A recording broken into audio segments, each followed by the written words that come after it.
Wee Wun was a little gnome who lived in the Bye-bye Meadow in a fine new house which he loved.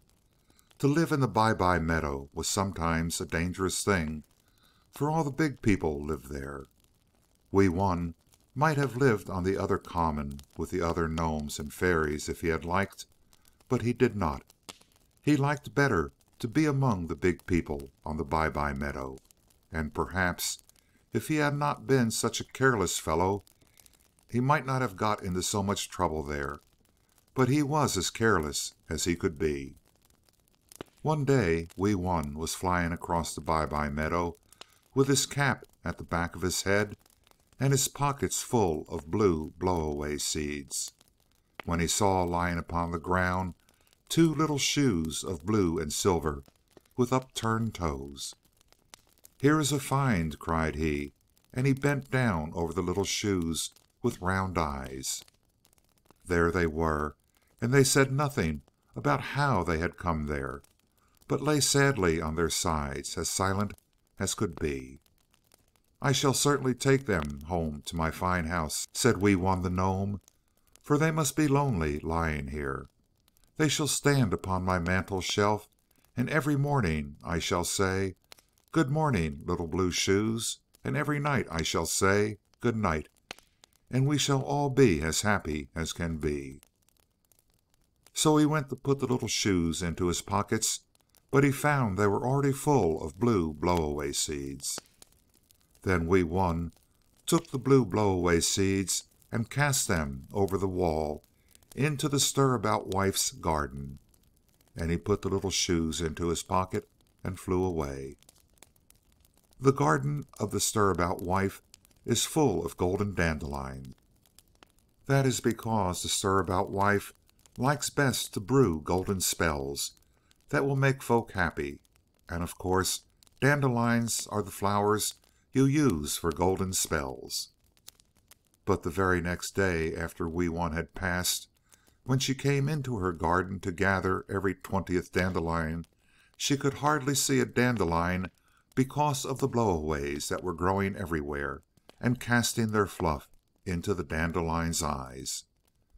When the Stir-about Wife saw this mournful sight, she wept, because her beautiful spell, which she was about to finish, was quite spoiled, and after a little while she went into her house and made another spell instead.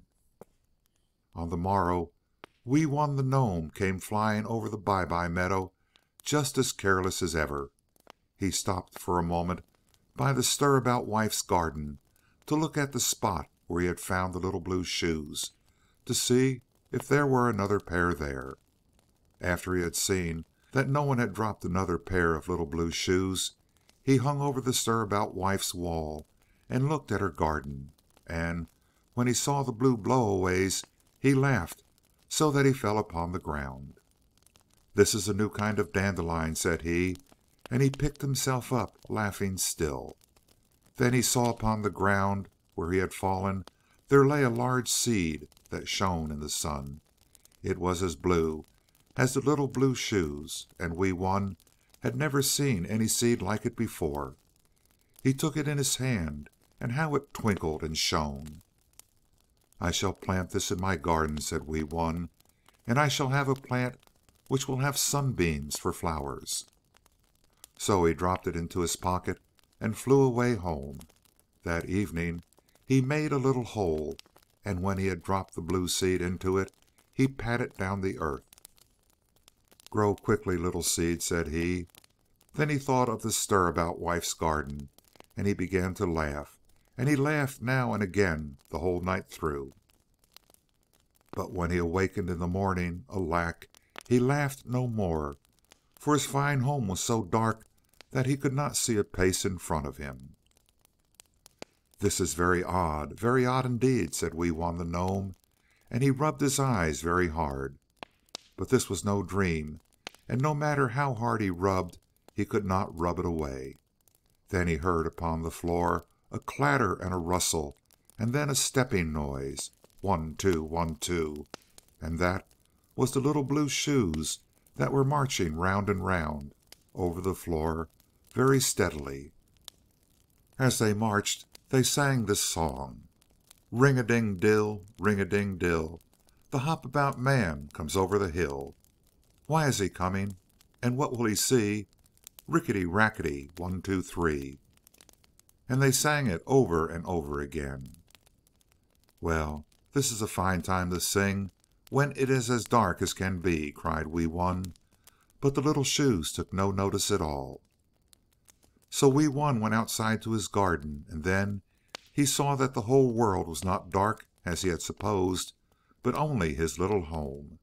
For in the spot where he had sown the blue seed had sprung up a huge plant which covered over the window of Wee Wun's fine house and reached far above its roof. Wee Wun began to weep, for he did not see why this thing had come to him, and after he had wept a while he went close to the fearful plant and walked round it and looked up and down. And then he said, "Why, it's a blue blow-away." And so it was, but far, far larger than any Wee Wun had ever seen in his life before, and it had grown so high and as big as that in just one night. "What will it be like tomorrow?" thought Wee Wun, and he began to weep again. But the blue blow-away took no notice of his tears, and the little shoes inside the house went on singing. So Wee Wun had to stir his wits and consider what was to be done. And when he had considered a while, he set off for the house of the Green Ogre, shaking in his shoes. The Green Ogre was planting peas one by one. When he saw Wee Wun come along, with tears still on his cheeks and shaking in his shoes, he said, "My little gnome, you had better keep away, lest I plant you in mistake for a pea." But Wee Wun said, "Oh, dear Green Ogre, wouldn't you like a nice blue blow-away for your garden? I have one which is quite big enough for you. It is taller than my little house. You have never seen a blow-away so fine." "And are you weeping, my Wee Wun, because you have such a fine blue blow-away?" asked the Green Ogre, and he began to laugh. But Wee Wun said, "I am weeping to see such a fine garden as yours without a blue blow-away in it. That is a sad sight." "There is something in that," said the Green Ogre, and he set down his peas and thought. Then he said, "Very well, I will come and look at your blue blow-away," and he set off at once. Now when the Green Ogre saw the blue blow-away in Wee Wun's garden, he thought it was certainly the best he had ever seen, and much too fine for a little gnome like Wee Wun, so he dug it up in a great hurry and carried it away. "There, that was managed very easily," said Wee Wun the gnome, joyously to himself, and he looked at the hole where the blue blow-away had been and laughed. Then he went into his fine home, but that was no longer empty, for in the seat by the fireside sat a little man in a blue smock and feather cap, and he looked quite happy and at home, and above his head on the mantel shelf were the little blue shoes, as quiet as could be. "This is a nice thing," said Wee Wun, opening his eyes wide. "Who are you, that you have come into my little house, where I like to sit all alone?" And the little man replied at once, "I am the Hop-about Man, and since you let the Green Ogre carry away the blue blow-away in which I lived, I have come to live with you." "But my fine house is not big enough to hold 2 people," cried Wee Wun, and he was, in a way. "It is big enough to hold 12 tigers," said the Hop-about Man, "so it can easily hold 2 little gnomes. As for me, here I am, and here I mean to stay." And not another word would he say. At this Wee Wun was in a terrible way, as you may think, but there was the Hop-about Man, and he did not seem to care, not one bit. So Wee Wun went on his way, and when he had made a platter of porridge for his breakfast, the Hop-about Man said, "Ah, that is my breakfast, I see," and he ate it up in a twink. So Wee Wun had to make another platterful, and alack, he was careless and let the porridge burn, and he could not eat it, though he tried hard. Afterwards he went out to fetch wood for his fire, and when he had fetched it, he threw it into a corner, and he left the door wide open, so that a draught fell upon the Hop-about Man. But the Hop-about Man said nothing. Then Wee Wun went out to dig in his garden, and he dug there the whole day long. And when he came in the evening, there was the Hop-about Man sitting in his chair. When Wee Wun looked at his blue smock and his feather cap, he saw that the Hop-about Man looked just like a blue blow-away growing in the chair at Wee Wun's fireside. But when Wee Wun the gnome came in, the Hop-about Man flew out of his chair, and he flew all around the room, singing this song: Ring-a-ding-dill, ring-a-ding-dill, let all careless things hop about if they will. Alack! He had no sooner sung this song than the door which Wee Wun had left open jumped off its hinges and ran about the floor, and the wood which he had thrown into the corner flew out and rushed about too.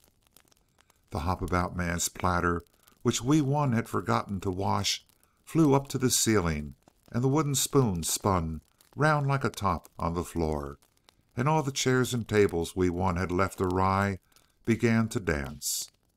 "Certainly my fine house will come down about my ears," cried poor Wee Wun. Then he felt a tug at his hair, for that was his cap, which he had put on inside out, and which was anxious to be off and join in the fun. And his spade, which he had left lying on the ground outside, came running in at the place where the door had been, stirring everything as it came. That was a muddle, and Wee Wun began to weep. "Oh, dear Hop-about Man," he cried, "do tell everything to be quiet again, please, for I can hear the walls of my fine house shaking." But the Hop-about Man, who was again sitting in his chair, replied: "Things will be quiet again when you have put all careless things straight."